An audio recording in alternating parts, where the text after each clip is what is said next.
समास प्रकरण में छठा क्रम आता है बहुव्रीहि समास का। बहुव्रीहि समास, पहले हम बहुव्रीहि समास की परिभाषा को देखेंगे। जिस समास में किसी अन्य पद की प्रधानता होती है वहाँ बहुव्रीहि समास होता है।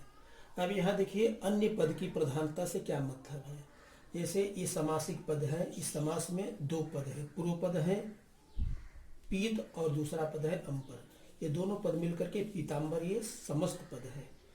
तो पीतांबर यानी पीत है अंबर जिसका, यानी जिसका वस्त्र, वस्त्र यानी अंबर यानी वस्त्र पीला है, पीला है वस्त्र जिसका।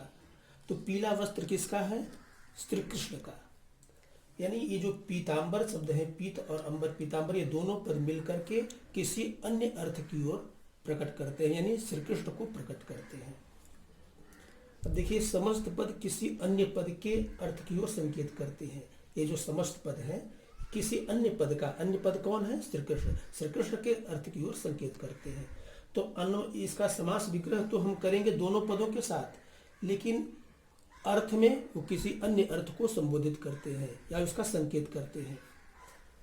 तो समस्त पद किसी अन्य पद के अर्थ की ओर संकेत करते हैं तथा स्वयं उसके विशेषण के रूप में प्रयोग होते हैं।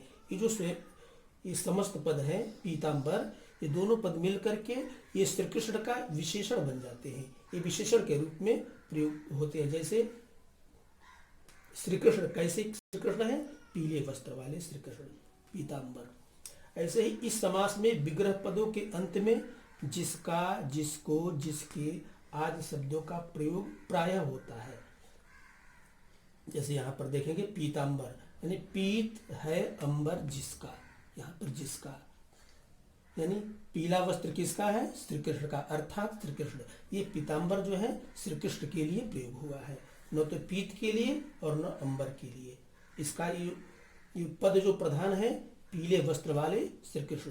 तो हम इसको इस तरह से भी कर सकते हैं कि पीला, पीत है अंबर जिसका, अर्थात पीले वस्त्र वाला यानी श्री कृष्ण।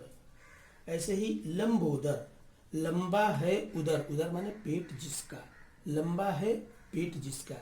तो लंबा पेट किसका है? श्री कृष्ण का, अर्थात श्री, क्षमा करें, श्री गणेश। अगला समासिक पद है गजानन।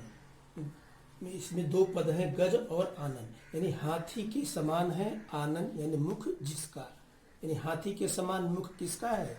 अर्थात श्री कृष्ण, श्री कृष्ण, श्री गणेश का है। ऐसे ही 10 आनन, 10 हैं आनन जिसके। तो 10 आनन किसके हैं? रावण के। 10 हैं आनन यानी मुख जिसके, अर्थात रावण। ऐसे ही चतुर्भुज, 4 हैं भुजाएं जिसकी, अर्थात श्री विष्णु। नीलकंठ, नीला है कंठ जिसका, अर्थात शिव जी। ऐसे ही चंद्रशेखर, चंद्र है शेखर यानी शिखर पर जिसके। तो चंद्रमा किसके शिखर पर है? शिव जी के। चंद्रशेखर, चंद्र है शिखर पर जिसके, अर्थात शिव जी। चक्रपाणी, चक्र है पाणी माने हाथ, हाथ में जिसके, अर्थात श्री कृष्ण।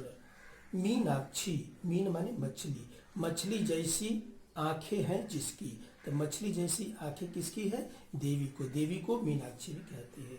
ये मीनाक्षी ये देवी का विशेषण है। ऐसे ही गदा हस्त है, गदा है हाथ में जिसके।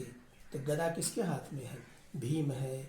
भीम के बाद हम दुर्योधन भी कह सकते हैं, हनुमान जी भी कह सकते हैं। तो यहाँ पर हम किसी का भी प्रयोग कर सकते हैं, भीम है, हनुमान जी है, चाहे सुयोधन है, दुर्योधन है। गदा हस्त, गदा है हाथ में जिसके, अर्थात भीम, एक शब्द को लेंगे भीम। ऐसे त्रिनेत्र, 3 है नेत्र जिसके, तो अर्थात शिव जी, शिव जी त्रिनेत्र कहे जाते हैं, 3 नेत्रों वाले। पवन पुत्र, पवन का पुत्र है जो, अर्थात हनुमान जी। तो एक तरह से इस समास को हम और भी समझ सकते हैं।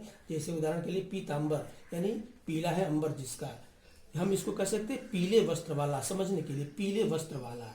ऐसे ही लंबोदर, लंबा उदर वाला। ऐसे ही गजानन, हाथी के समान मुख वाला। ऐसे दशानन, 10 मुखों वाला।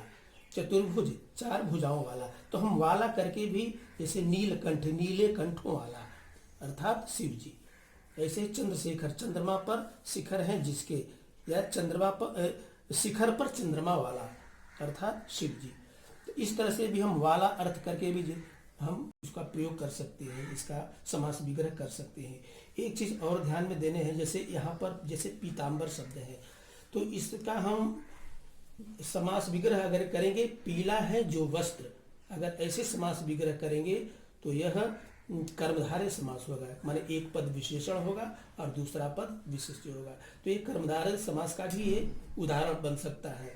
लेकिन अगर हम इसका अर्थ करेंगे, पीला है वस्त्र जिसका, ऐसा अर्थ करेंगे तो यह बहुव्रीहि समास होगा। पीला है वस्त्र जिसका अर्थात श्री कृष्ण।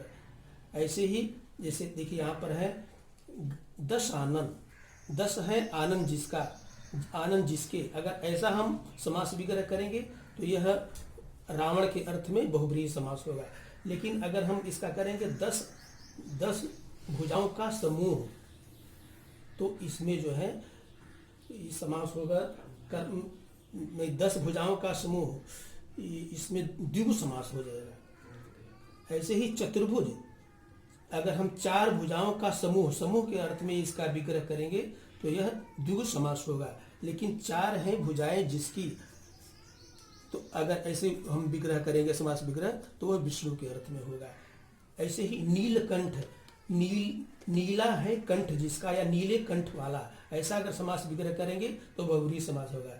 और नीला है जो कंठ, माने केवल कंठ का विशेषण है, तो यहाँ पर नीलकंठ में कर्मधारय समास होगा। तो इस तरह से इसको भी आप ध्यान करेंगे। इसमें जैसे ये चतुर्भुज शब्द है, 4 भुजाओं का समूह, 10 अन्न का समूह, अगर समूह अर्थ में अगर इसका हम करेंगे तो ये द्विगु समास होगा, इसका भी ध्यान करेंगे।